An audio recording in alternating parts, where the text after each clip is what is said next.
저 장미꽃 위에 있음 아직 맺혀 있는 그때에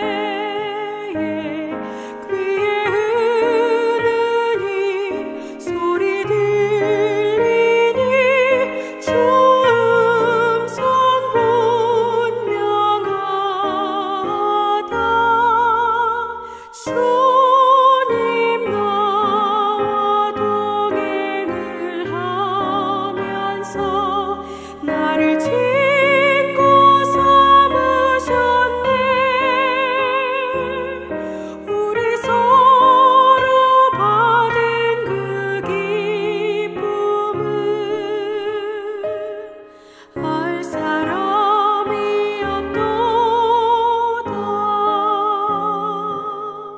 그 정한 주의 음성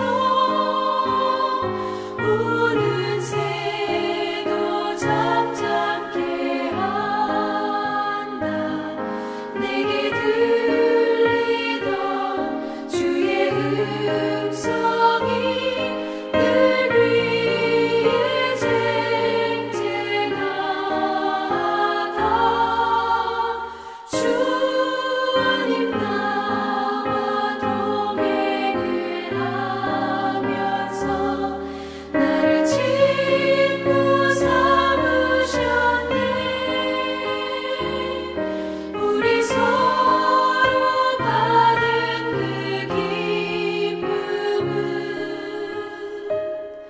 알 사람이 없도다.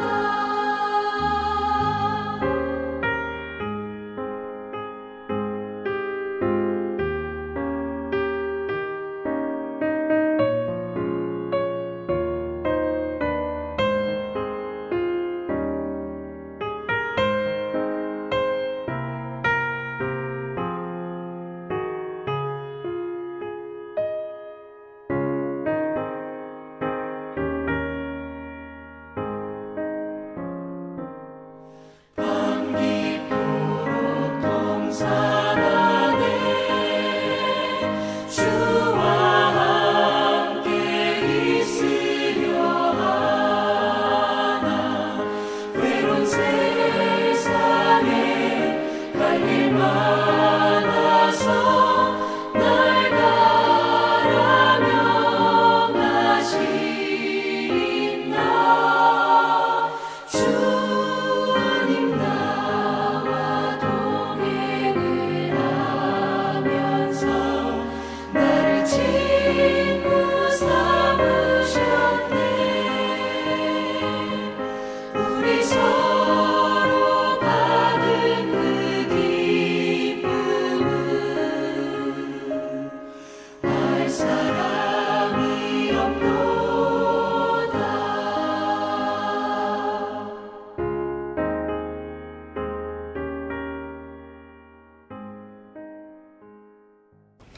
함께 기도하시겠습니다. 하나님 감사합니다. 오늘 아침도 하나님 말씀으로 또 하루를 시작합니다. 이 시간 영상으로 또 각 가정에서 또 각자 있는 그 삶의 자리에서 또 말씀으로 기도로 하루를 시작하는 우리 모두에게 하나님의 귀한 은혜가 함께하여 주옵소서. 감사드리며 예수님의 이름으로 기도드립니다. 아멘. 오늘 함께 나눌 하나님의 말씀은 사무엘상 16장 6절에서 13절입니다. 그들이 오매 사무엘이 엘리압을 보고 마음에 이르기를 여호와의 기름 부으실 자가 과연 그 앞에 있도다 하였더니 여호와께서 사무엘에게 이르시되 그 용모와 신장을 보지 말라. 내가 이미 그를 버렸노라. 나의 보는 것은 사람과 같지 아니하니 사람은 외모를 보거니와 나 여호와는 중심을 보느니라. 이새가 아비나답을 불러 사무엘의 앞을 지나게 하매 사무엘이 가로되 이도 여호와께서 택하지 아니하셨느니라. 이새가 산마로 지나게 하매 사무엘이 가로되 이도 여호와께서 택하지 아니하셨느니라. 이새가 그 아들 7으로 다 사무엘 앞을 지나게 하나 사무엘이 이새에게 이르되 여호와께서 이들을 택하지 아니하셨느니라 하고 또 이새에게 이르되 내 아들들이 다 여기 있느냐? 이새가 가로되 아직 말째가 남았는데 그가 양을 지키나이다. 사무엘이 이새에게 이르되 보내어 그를 데려오라. 그가 여기 오기까지는 우리가 식사 자리에 앉지 아니하겠노라. 이에 보내어 그를 데려오매 그의 빛이 붉고 눈이 빼어나고 얼굴이 아름답더라. 여호와께서 가라사대 이가 그니 일어나 기름을 부으라. 사무엘이 기름불을 취하여 그 형제 중에서 그에게 부었더니 이날 이후로 다윗이 여호와의 신에게 크게 감동되니라. 사무엘이 떠나서 라마로 가니라. 아멘. 오늘도 영상으로 귀한 말씀 또 기도 시간 갖는 여러분들에게 하나님의 은혜가 함께 하시기를 바랍니다. 우리가 영상으로 우리 매일 아침마다 우리 새벽 예배 말씀을 나누고 있는데요. 또 우리 많은 성도님들이 또 감사하게도 열심히 참여해 주시고 또 많은 은혜도 나누시고 해서 너무 좋습니다. 계속해서 우리가 함께 모이지 못하지만 영상으로 함께 계속해서 여러분 말씀을 통해 은혜 받으시고 또 받은 은혜들 함께 나누시면서 이렇게 서로 교제하며 또 서로 힘내서 우리가 믿음 생활하면 좋을 것 같습니다. 오늘은 중심을 보시는 하나님이라는 제목으로 함께 말씀을 나누겠습니다. 오늘 보면 우리가 너무나도 잘 아는 말씀이죠. 하나님은 사무엘을 통해서 이새의 아들 중 한 명을 기름을 부어 새로운 왕으로 세우기로 결정하셨습니다. 이제 사울 왕은 이제 하나님의 버림을 받았죠. 이에 사무엘은 이새의 집으로 갔고 이새에게 모든 아들들을 성결하게 해서 함께 드리는 제사에 참여하게 해라 이렇게 말씀했습니다. 그리고 이새 아들들이 왔죠. 그때 첫 번째 아들인 엘리압을 보고 사무엘은 그가 왕으로 기름 부음을 받을 자임을 확신했습니다. 왜냐하면 엘리압의 용모와 신장이 뛰어났기 때문입니다. 우리는 여기서 인간의 한계를 보게 되죠. 아무리 사무엘이지만 사무엘의 그 모습이나 우리나 비슷한 것 같아요. 이런 면에서는 처음 왕으로 기름 부음받은 사울 역시 그 용모와 신장이 뛰어났다 이렇게 성경은 기록합니다. 그런데 어떻게 됐습니까? 사람들에게는 많은 인기가 있었을지 모르지만 결국 하나님께 버림받고 범죄하고 버림받는 신세가 되었습니다. 사울이. 그렇다고 여러분 다 이렇게 잘생기신 분들이 다 이런다는 건 아니죠. 그러나 그것이 어떤 우리의 결정이 되면 안 된다 이렇게 말씀드리는 거죠. 사실 사무엘도 이 사실은 잘 알고 있었죠. 그럼에도 엘리압의 용모와 신장을 보고 사무엘은 또다시 마음이 뺏기는 거죠. 이때 하나님께서 정말 유명한 말씀을 하셨습니다. 그 용모와 신장을 보지 말라. 나의 보는 것은 사람과 같지 아니하니 사람은 외모를 보거니와 나 여호와는 중심을 보느니라. 그리고 결국 누가 하나님의 기름 부으심을 받았습니까? 바로 이새의 8번째 아들, 막내 아들인 다윗이 기름 부음을 받았습니다. 이 당시 시대에는 이 형제들 아들이라고 다 똑같은 아들이 아니라 이 아들의 순서가 태어난 순서가 너무 중요했어요. 그래서 이 장자권이라고 해서 하나님의 축복은 장자를 통해 계승된다는 사상이 있었습니다. 그래서 우리가 잘 아는 그 이삭의 두 아들 쌍둥이였지만 에서와 야곱이 에서의 발뒤꿈치를 붙잡고 같이 나왔다고 그러죠. 그래서 이 두 형제 간의 이 장자권 싸움이 결국은 큰 갈등으로 빚어지지 않습니까? 그러니까 이렇게 그 당시에는 이 장자의 축복이 굉장히 중요했어요. 그리고 형제들이 다 동등한 대우를 받지 못했습니다. 또 실제적인 삶 속에서도 가령 그 부모님의 유산을 상속받는다 할 때 이 장자에게는 많은 유산이 상속됐고 그 다음에 이 순서에 따라서 그 상속이 되었던 것을 볼 수 있습니다.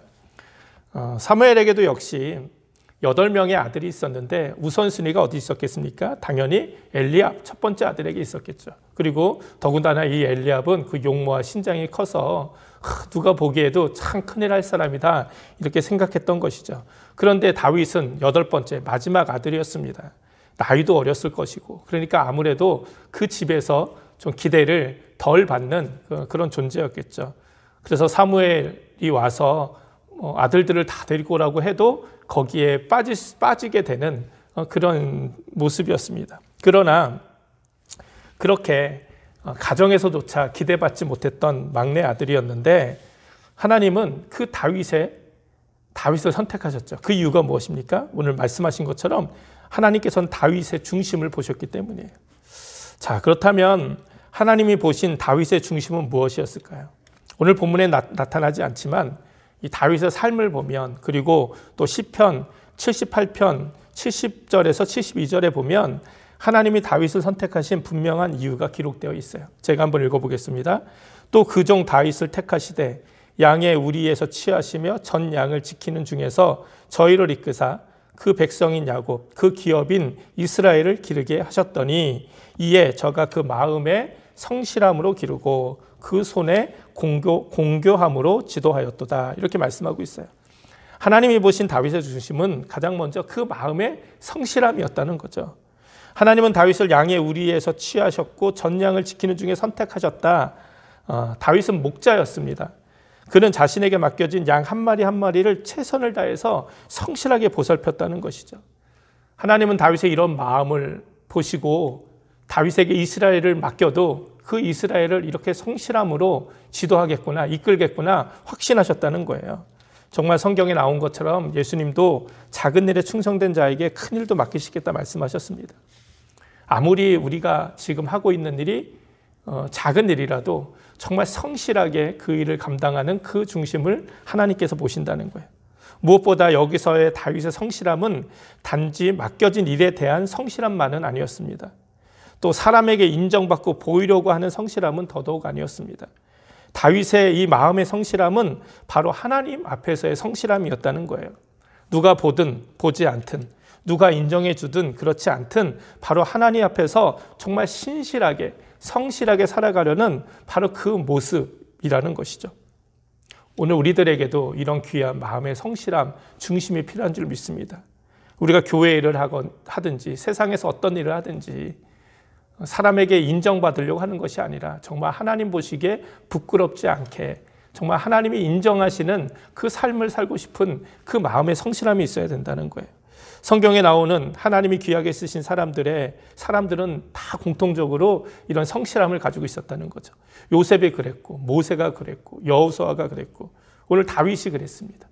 정말 이런 성실함을 가지고 하나님 앞에 살아갔던 것이죠. 지금 하나님은 우리 중심에, 우리 마음에 이런 성실함이 있는지 보고 계시죠. 말씀드린 것처럼 내가 교회에서 어떤 사역을 하든지, 세상에서 내가 어떤 직업을 가지고 어떻게 살아가든지 무엇보다 하나님 앞에서 부끄럼 없이 내가 이 성실함을 가지고 살아가겠다. 이런 우리 마음의 중심이 있을 때 하나님께서는 우리의 중심을 보시고 주님의 일에 크게 쓰실 줄 믿습니다. 하나님이 보신 다윗의 두 번째 중심은 바로 그의 손에 공교함, 발음이 오늘 잘 안 되네요. 공교함이었다. 공교함. 손에 공교함. 여기서 공교하다는 것은 다른 의미로 하면 실력이라 할 수 있어요. 실력. 다윗은 마음의 성실함뿐만이 아니라 실제적으로 양을 치는 실력도 가지고 있었죠. 양을 잘 쳤어요. 그래서 성경에 나오진 않지만 다윗이 얼마나 양을 잘 쳤는지, 전양을 키웠는데 다윗이 키운 양은 더 많은 젖을 생산했다. 이런 이야기들이 여기저기에서 이렇게 나옵니다. 성경에 기록된 것은 아니고 그냥 이렇게 야사와 같은, 그렇죠? 그런 이야기들 가운데도 이런 일화들이 소개되고 있어요. 다윗은 마음의 성실함뿐만 아니라 실제적으로도 양을 치는 실력도 가지고 있었다는 거예요. 후에 이스라엘의 왕이 되어서도 그는 마음의 성실함으로 이스라엘을 다스렸을 뿐만 아니라 이 손의 공교함, 왕으로서의 온전한 실력도 있었다는 것이죠. 여러분 생각해 보십시오. 실력은 저절로 생기는 것이 아닙니다. 그 멜컴 글래드웰이라는 사람이 쓴 1만 시간의 법칙이라는 유명한 책이 있습니다. 이 책의 내용은 결국 이런 내용이죠. 어떤 일을 하든지 정말 성실하게 이 10,000시간만 투자하면, 꾸준하게 1만 시간만 투자하면 그 사람은 그 분야의 전문가가 될 수 있다는 거예요. 꾸준한 노력과 도전이 그 사람의 실력을 만든다는 것이죠. 다윗이 이런 실력을 키우기 위해서 얼마나 많은 또 노력과 인내와 꾸준함이 있었겠습니까? 그래서 마음의 성실함과 손의 공교함은 함께 가는 거죠. 하나님은 다윗의 이런 중심을 분명히 알고 계셨어요. 무엇보다 하나님 보신 다윗의 중심은 바로 다윗이 하나님을 너무 사랑하고 있다는 바로 그 마음이었어요. 다윗의 쓴 시편들을 한번 여러분 읽어보시면 얼마나 다윗이 하나님을 사랑하고 있고, 또 하나님을 얼마나 찬양하고 있고, 또 하나님과 얼마나 가까이 지내고 싶어 했는지, 또 지내고 있었는지 우리가 잘 알 수 있습니다. 뿐만 아니라 다윗은 하나님의 말씀을 너무나도 사랑했습니다. 다윗이 왕이 된 후 하나님의 언약궤가 자신의 성으로 들어올 때 그가 너무나도 기뻐서 자기의 옷이 벗겨지는 줄도 모르고 춤추며 기뻐했던 사건을 우리가 잘 알고 있습니다. 다윗이 얼마나 하나님의 말씀을 곁에 두고 기뻐하며 살았는지를 보여주는 것이죠. 또 다윗은 얼마나 하나님을 예배하는 것을 좋아했는지 몰라요. 정말 이 외에도 다윗의 삶을 보면 정말 하나님이 다윗을 선택하실 수밖에 없으셨구나 하는 그런 감탄이 나오는 수없이 많은 사건과 말씀들이 기록되어 있습니다. 다윗의 중심에 이런 모습이 있었다는 거예요. 하나님은 오늘도 우리의 중심을 보고 계십니다. 사람들은 우리들의 겉모습, 외모로 평가하겠지만 하나님은 우리의 보이지 않는 그 중심, 마음의 그 성실함, 순수함, 그리고 얼마나 하나님을 사랑하고 그 말씀을 귀하게 여기며 살아가고 있는지, 내가 하루하루 어떻게 그렇게 살아가고 있는지 하나님께서는 바로 그 중심을 보시는 것이죠. 그리고 그 중심을 보시고 우리를 귀하게 사용하시기도 하고 우리에게 놀라운 하나님의 복을 허락해 주시는 줄 믿습니다. 오늘 하루 우리가 하나님 앞에 이렇게 다윗처럼 그 중심을 온전히 하나님께 드리며 마음의 성실함으로 또 우리에게 맡겨진 그 일에 대해서 또 최선을 다해서 그렇게 하나님 앞에 살아가는 저와 여러분이 되기를 주님의 이름으로 축원을 드립니다. 함께 기도하시겠습니다. 하나님 감사합니다. 다윗의 중심을 보신 하나님이 오늘 우리의 중심도 보시는 줄 믿습니다. 날마다 부끄럽지 않은 삶 살게 하시고 정말 우리의 중심이 하나님 보시기에 합당한 귀한 삶 살아가는 우리 모든 베델의 성도들 되게 하여 주옵소서. 감사드리며 예수님의 이름으로 기도드립니다. 아멘. 우리 주님 가르쳐 주신 기도 함께합니다. 하늘에 계신 우리 아버지여, 이름이 거룩히 여김을 받으시오며 나라의 임하옵시며 뜻이 하늘에서 이룬 것 같이 땅에서도 이루어지이다. 오늘날 우리에게 일용할 양식을 주옵시고 우리가 우리에게 죄진 자를 사하여 준 것 같이 우리 죄를 사하여 주옵시고 우리를 시험에 들지 말게 하옵시며 다만 악에서 구하옵소서. 나라와 권세와 영광이 아버지께 영원히 있사옵나이다. 아멘. 오늘도 말씀 기억하시면서 여러분 기도하시고 또 내일 주일입니다. 우리 또 주일에 귀한 예배가 우리 예배당 안에서 또 영상으로 각 가정에서 잘 들려질 수 있도록 또 여러분 기도하고 준비하시기 바랍니다. 계속해서 나라와 민족과 교회, 가정 위해서 또 계속해서 여러분 기도해 주시면 감사하겠습니다. 함께 기도하겠습니다.